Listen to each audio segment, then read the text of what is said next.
in Tata Institute of Fundamental Research, there is an area of the brain which stores your memory, which is called the hippocampus major. It will become 3 times its size. They were so super active, large cells. See, the Tata Institute of Fundamental Research boys did something wonderful. There are about 40 studies on Brahmi. Brahmi is a small ek pata hai.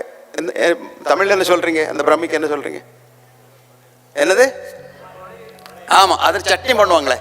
நம்ம வீட்ல எல்லாம் சட்னி பண்ணிட்டு இருந்தாங்க. For brain, for stimulation of your memory, not the mind. என்னது? பல்லாரிக்கீரை, correct.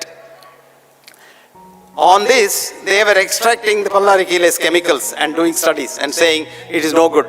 It's good for cooking, it's good for chutney, but not for medicine.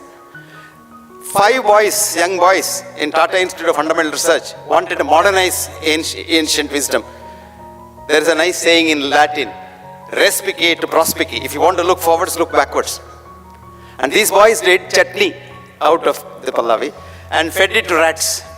With a control group of rats, not fed the chutney. And would you believe in 6 months' time, the rats became so intelligent that they could get out of any maze. Then they killed the rat. What they found was there is an area of the brain which stores your memory, which is called the hippocampus major. And the hippocampus major, these rats will become 3 times its size. They cut the hippocampus major, studied the cells. They were so super active, large cells. So they proved that Brahmi as a whole, not in bits and pieces as a chemical, has different effect. And this is the basis of Indian systems of medicine. It's not one system. There's Siddha in South, there's Ayurveda, there's Unani, there's so many systems. But we don't encourage that because we are not modern. It's not computerized system. Now slowly people have woken up. They are computerizing the Vata, Pitta, Kapha systems, which are the genetico-constitutional varieties. And they are now trying to see what's the gene mapping, etc., etc. By the time genes have all gone into oblivion, we have come to epigenetics. Now it's the environment that will evolve. See, we find so much of things changing because it was very important to know in any field for that matter. And do you know what happened to this industry, education, marriage? All divorced in the West. Even the buildings are broken down or used for some other purpose because they found the industry is influencing education. Did you understand that? No, you didn't. Yeah, don't worry. So, there was this thinker, great thinker, a professor of social philosophy in the London School of Economics, was like a colossus and ruled the London School of Economics in the 50s and 60s for 20 long years. Karl Popper wrote, I quote, knowledge advances not by repeating known things, but by refuting false dogmas. Did you understand?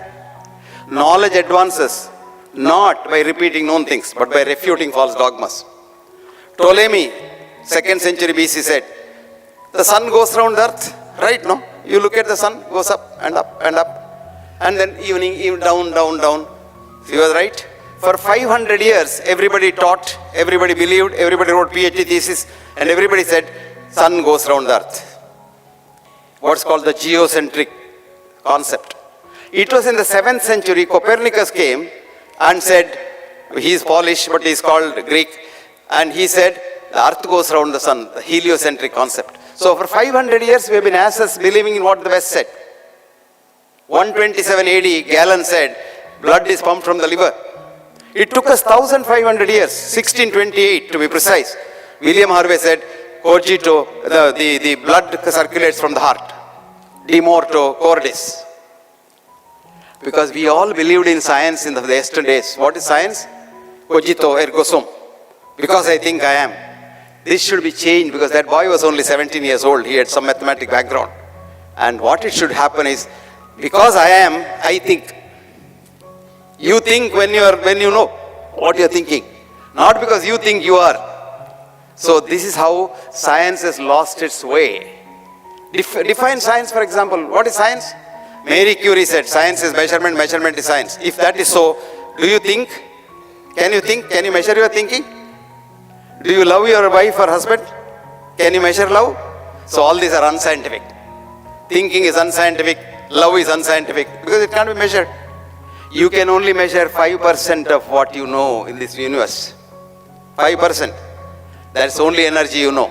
Gravitational energy, nuclear energy, electromagnetic energy. Because you know how to measure it. 95% of the occult energy you can't. And that is where the whole issue is. So if you want to do research, don't go around in this 5% only, known area. Go to the unknown area. Because unknown area you can't go because you are afraid to go into the unknown area. But if you want progress, you must go into the unknown area. So I am happy that the industry is coming into education. But my only request is, let a student, boy or a girl, finish some education to begin with to make him or her a healthy mind, with not just for a wealthy career. And after that you start the wealthy career business. The Innus did not have any disease in their written history up until 1732.